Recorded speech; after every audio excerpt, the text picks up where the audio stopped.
Assalamualaikum warahmatullahi wabarakatuh. Sobat sehat, bertemu kembali dengan saya Dr. Sofi. Akreditasi bukan sekedar dokumen. Ada 5 cara penilaian dalam akreditasi yang dikenal dengan RDOWS. Pertama, melihat dokumen regulasi, yaitu SK, pedoman atau panduan, dan SPO. 2. Melihat dokumen implementasi atau pelaksanaan. 3. Observasi.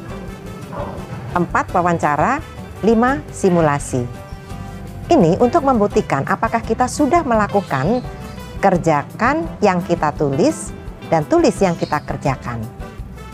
Channel YouTube Dr. Sofi dibangun untuk itu semua. Ada regulasi internal yaitu SK, pedoman panduan atau SPO, ada dokumentasi pelaksanaan, saat observasi yang dilihat sama dengan yang ada di regulasi dan dokumentasi.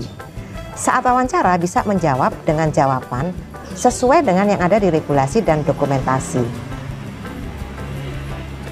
Dan saat diminta melakukan simulasi, bisa melaksanakan sesuai dengan yang ada di SPO yang telah disusun sendiri. Sobat sehat, video saya yang ke-189 ini akan membahas penelitian dan pengembangan dalam pencegahan dan penanggulangan TB. Ini bagian dari akreditasi puskesmas di bab dan kriteria yang terkait dengan kebijakan jenis-jenis layanan. Sebelum melihat video 189 ini, saya anjurkan Sobat Sehat melihat dulu video 6, pelayanan UKM di puskesmas, video 13 tentang pelayanan UKM, pencegahan dan pengendalian penyakit di puskesmas, video 130 tentang pencegahan dan pengendalian penyakit di masa pandemi COVID-19, dan video 170 sampai dengan video 188 yang semuanya membahas tentang penanggulangan dan pencegahan tuberkulosis. Sekarang kita akan membahas penelitian dan pengembangan. Penelitian dan pengembangan sangat penting untuk kemajuan program penanggulangan TB. Penelitian yang dilakukan program penanggulangan TB dalam bentuk riset operasional, sedangkan penelitian dalam bentuk yang lain dilakukan oleh badan-badan yang melakukan penelitian dan pengembangan di kesehatan. Siapapun, mungkin saat ini dilakukan oleh BRIN. Riset operasional penanggulangan TB bersifat spesifik untuk suatu daerah. Bentuk rancangannya dapat berupa potong lingkar atau cross-sectional dan longitudinal. Riset operasional penanggulangan TB diarahkan pada riset yang bersifat eksperimental, yaitu riset yang lebih berorientasi pragmatis, bukan berorientasi pada penjelasan atau explanatory. Area yang menjadi sasaran riset operasional TB adalah pengujian terhadap teknologi dan intervensi baru.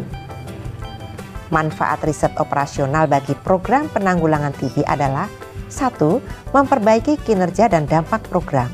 2. Menilai kepraktisan dan kemungkinan diterapkan atau visibility, efektivitas, dan dampak dari suatu intervensi atau strategi baru. 3. Mengumpulkan data untuk mendukung perumusan kebijakan untuk intervensi tertentu. Nah, yang pertama kita bahas adalah agenda prioritas riset operasional penanggulangan TB di Indonesia. Dalam menetapkan prioritas riset operasional, diharapkan satu cara pemecahan masalah yang dapat memperbaiki program penanggulangan TB. Beberapa pertimbangan dalam menetapkan prioritas adalah: pertama, daya ungkit. Hasil penelitian diharapkan dapat mengubah kebijakan dalam pencapaian tujuan program penanggulangan TB. Kemudian yang kedua, relevan. Hasil harus ada kaitannya dengan tujuan program penanggulangan TB. 3. Terandalkan. Hasil penelitian menghasilkan informasi untuk pengambil keputusan baru. 4. Efisiensi. Diharapkan dapat memberikan dampak yang besar dengan biaya yang rendah. 5. Prioritas nasional. Topik yang akan diteliti merupakan prioritas riset nasional.